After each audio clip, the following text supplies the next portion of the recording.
Have you ever wondered how a country as vibrant and diverse as Brazil was shaped not just by music and culture, but by battles, rebellions, and the courage to seek freedom? Behind every flag waved and anthem sung lies a story written in struggle, hope, and transformation. Today, we journey through the powerful and often painful history of the Brazil war story, not just of soldiers and leaders, but of a nation's heart learning how to become its own.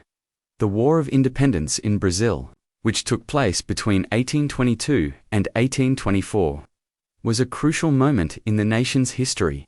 It was not just a military conflict, but also a political and emotional separation from Portugal, the country that had ruled Brazil for over 3 centuries. The roots of the conflict can be traced back to the early 1800s when the Portuguese royal family fled to Brazil during the Napoleonic Wars. This unusual shift made Brazil the center of the Portuguese Empire for a time, and it significantly changed the dynamics between the colony and the mother country. When King João VI returned to Portugal in 1821, he left his son Dom Pedro I in charge. As the Portuguese Parliament began pressing for Brazil to return to colonial status, many in Brazil grew increasingly resistant. Dom Pedro I eventually sided with the Brazilian cause. On September 7, 1822, he declared Brazil's independence with the famous cry of Independência or Morte, independence or death. Near the Ipiranga River, however, the declaration was only the beginning. Military resistance from Portuguese loyalists continued, especially in provinces such as Bahia, Maranhão, and Para. Skirmishes and full-scale battles occurred, led by both Brazilian militias and regular forces who were loyal to the new emperor. The conflict wasn't uniformly violent across the country. Some regions accepted independence without significant bloodshed, while others saw extended fighting. Brazil sought foreign recognition as well, which eventually came after diplomatic negotiations, including compensation payments to Portugal by 1824. The Portuguese military forces had mostly been defeated, and Brazil had established itself as an independent empire under Dom Pedro I. The war's legacy is deeply tied to Brazil's national identity, marking the transition from colony to sovereign nation, shaped by both struggle and leadership from within. The War of the Triple Alliance, fought from 1864 to 1870, was the most devastating conflict in South American history, involving Brazil, Argentina, and Uruguay, united against Paraguay. The war began under tense regional politics, when Paraguay, led by its ambitious president, Francisco Solano Lopez, intervened in Uruguay's internal conflict, hoping to expand Paraguay's influence. Brazil had already sent troops to Uruguay to protect its interests, and when Lopez's forces attacked a Brazilian steamer and invaded the Brazilian province of Mato Grosso, it escalated into full-scale war. Paraguay then moved into Argentine territory without permission to support the Uruguayan government, prompting Argentina to join the conflict. Uruguay, under the newly installed Colorado government, sided with Brazil and Argentina, thus forming the Triple Alliance. The war was brutal and long-lasting. Paraguay, though outnumbered and less industrialized, initially showed strong resistance, with Lopez commanding a disciplined army. However, over time, the superior numbers and resources of the Triple Alliance began to overwhelm the Paraguayan forces. Major battles such as Tuiuti and Curupoti resulted in massive casualties on both sides. Brazil played a leading role in the military campaign, sending thousands of troops and investing heavily in the war effort, which strained its economy and left lasting scars on its population. Paraguay suffered the most. The population was decimated, with estimates suggesting that up to 70% of its male population died. Infrastructure was destroyed, and the country fell into economic ruin. The war ended in 1870 with the death of Lopez, who refused to surrender and was killed in battle. Although the Triple Alliance claimed victory, the war left deep political and social consequences across the region. Brazil emerged with greater regional influence, but at an enormous human and financial cost that would affect its internal politics for decades.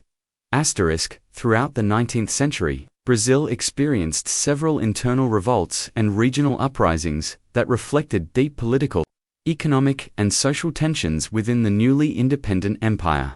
These internal conflicts, often referred to as revoltas, were fueled by dissatisfaction with central authority, disputes over land, cultural differences, and economic grievances. One of the most significant was the Ragamuffin War, also known as the Farupihilahar Revolution, which lasted from 1835 to 1845 in the southern province of Rio Grande do Sul. Local elites, frustrated by high taxation and lack of autonomy, declared independence and formed the short-lived Rio Grandense Republic.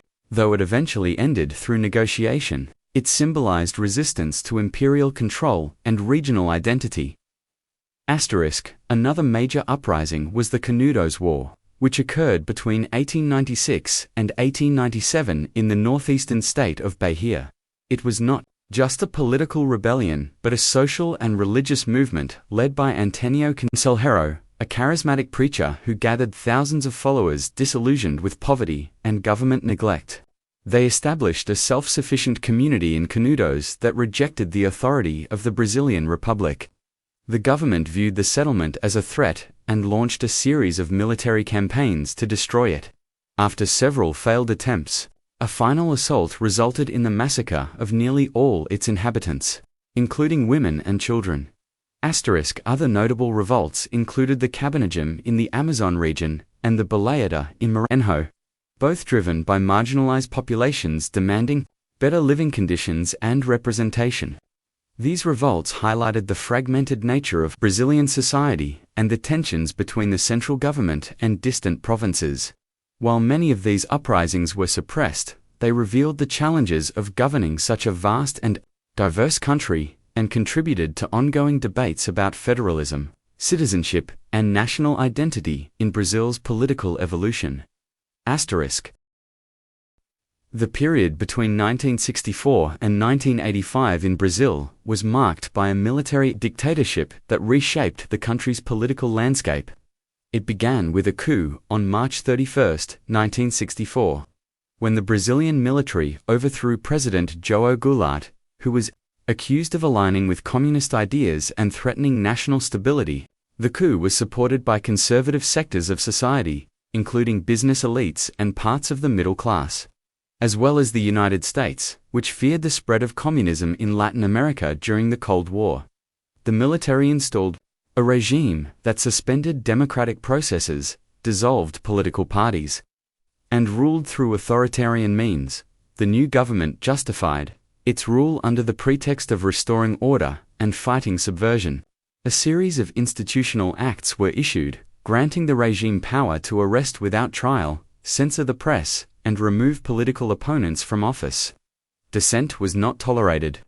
Journalists, students, intellectuals, and labor leaders who opposed the regime faced censorship, imprisonment, torture, and even execution. A secret police network operated throughout the country, using intelligence and force to suppress any form of resistance. Despite the oppression, pockets of resistance emerged. Armed guerrilla groups like the Paraguayan movement attempted to challenge the regime through direct confrontation, though they were ultimately crushed by the military. Cultural resistance also flourished, with musicians, writers, and artists using symbolism and metaphor to criticize the regime and keep the spirit of dissent alive. Over time, the economic boom that had once bolstered the military's popularity gave way to inflation, debt, and public dissatisfaction. By the late 1970s, growing pressure from civil society, religious groups, and a reawakening labor movement pushed for democratization. The regime began a slow process of political opening, culminating in the indirect election of a civilian president in 1985, marking the end of 2 decades of authoritarian rule. In recent decades, Brazil has taken on a more prominent role in international peacekeeping missions, marking a shift from its past military conflicts toward global cooperation and humanitarian service. One of the most significant examples of this role was Brazil's leadership in the United Nations Stabilization Mission in Haiti-Minusta, which began in 2004 after a political crisis and social unrest left the country unstable. Brazil was chosen to lead the mission due to its growing diplomatic influence, strong military capacity, and reputation for peaceful international engagement. Over 37,000 Brazilian troops served in Haiti throughout the mission's duration, making it Brazil's largest and most sustained peacekeeping operation. Brazilian forces in Haiti focused not only on providing security and disarmament, but also on assisting with reconstruction, infrastructure projects, and community engagement. The military worked closely with civilians to rebuild schools, roads, and health centers while maintaining peace in areas plagued by gang violence and political instability. Brazilian commanders emphasized a strategy of presence without aggression, attempting to foster trust among the local population while reducing armed conflict. The Brazilian-led mission was also involved in earthquake relief after the devastating 2010 quake that struck Haiti, further expanding its humanitarian contributions. This mission elevated Brazil's standing within the United Nations and among developing countries, positioning it as a leader in South-South cooperation. Domestically, it was viewed with a mixture of pride and scrutiny. As debates arose about the cost of overseas deployments and the role of the military beyond national borders, Brazil's participation in such peacekeeping missions reflects a broader strategic aim to increase its global influence, seek a permanent seat on the UN Security Council, and redefine its armed forces' purpose in the 21st century, from instruments of internal repression to agents of international stability and support. The various wars and conflicts throughout Brazil's history have left a deep imprint on the country's cultural identity, political institutions, and social fabric. Each major confrontation, whether internal or external, contributed to shaping how Brazilians understand their nation and its values. The War of Independence established the foundation for a unified empire, reinforcing the idea of a distinct Brazilian identity separate from Portugal. It also created a new political structure centered around a monarchy, which would later influence how authority and governance evolved in the country. The War of the Triple Alliance further strengthened Brazil's position in South America, but at a great human and financial cost, prompting debates about the true price of military intervention and national pride. Internal revolts, such as the Ragamuffin War, the Canudos War, and others, revealed the diverse voices and regional identities within Brazil. These uprisings exposed how uneven development, centralization of power, and lack of representation fueled unrest. They left behind cultural legacies in music, literature, and folklore, with local heroes and rebels becoming symbols of resistance and identity. The military dictatorship, though not a traditional war, was a conflict of ideas, voices, and rights. It changed the political landscape, silenced dissent for years, and created a generation marked by fear, resilience, and the fight for democracy. The trauma of that era influenced future civil rights movements and the modern Brazilian constitution. Emphasizing democratic freedoms and human rights, Brazil's recent role in international peacekeeping reflects a transformation in its military philosophy and a desire to be seen as a cooperative global actor. Through these varied experiences, wars of independence, civil unrest, authoritarian rule, and peace, missions Brazil's national consciousness has been shaped by conflict and resolution.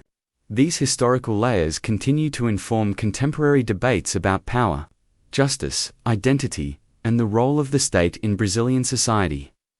In looking back at the history of Brazil's wars, we discover more than just battles and dates. We uncover the story of a nation constantly in search of its voice, its freedom, and its place in the world. From the struggle for independence to the pain of internal revolts, from the darkness of dictatorship to the hope found in peacekeeping, Brazil's journey has been one of resilience, transformation, and learning. Each chapter, no matter how painful or proud, has helped shape a national identity that values strength through unity and progress through reflection. Understanding this history reminds us that every step forward comes with the lessons of those who stood, fought, resisted, and healed before us.